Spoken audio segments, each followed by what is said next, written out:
Of course, such an amazing structure could never have been formed by chance.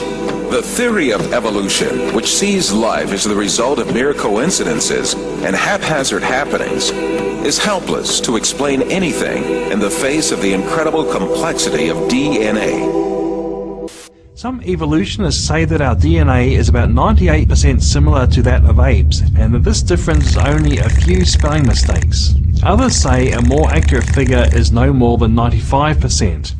But considering that humans have 3 billion letters worth of DNA information in each cell, even a 2% difference is actually 60 million spelling errors. Of course, this is not error, but 20 500-page books worth of new information. A common designer is a much better explanation for the similarities in human and ape DNA.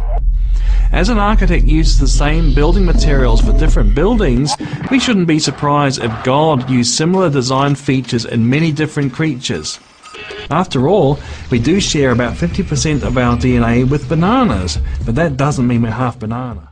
Every detail of a living being's physical and physiological makeup is coded in this double helix. All the information about our bodies, from the color of our eyes to the structure of our internal organs and the shape and function of our cells, are programmed in sections called genes in the DNA.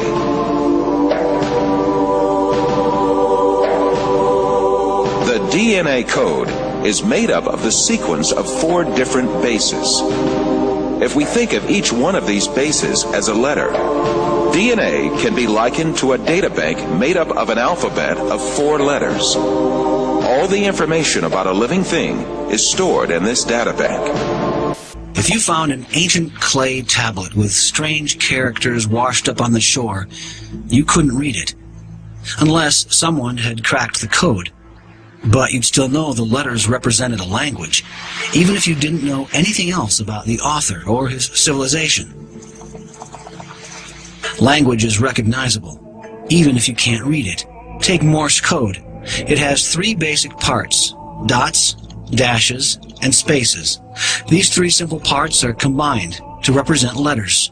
There are 26 letters in the English language, which are combined to form over 400,000 words. Those words can, of course, be combined into an infinite number of sequences or sentences. There is evidence that DNA represents a language. 4 basic units, called nucleotides, combine into a code for 20 amino acids.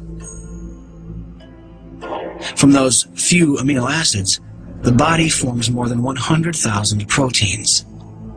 Even if you can't read DNA, it still has all the hallmarks of language, a language that biologists are just now beginning to crack.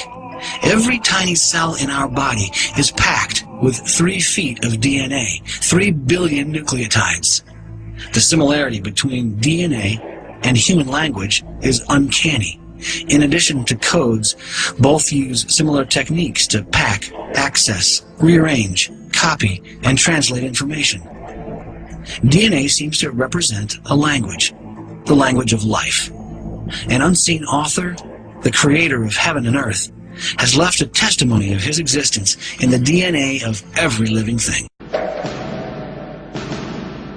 The information that is stored in the DNA molecule is pointing back to a designing intelligence. Now, why do I say that?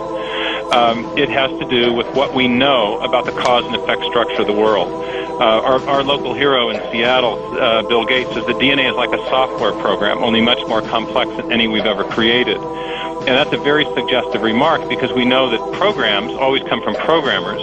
And in fact, we know generally that information, whether it's in a computer program or a hieroglyphic inscription or in a headline in a newspaper or a block of text in a book, information always comes from an intelligent source. So when we find information in the DNA molecule, the most logical thing to conclude is that it too had an intelligent source.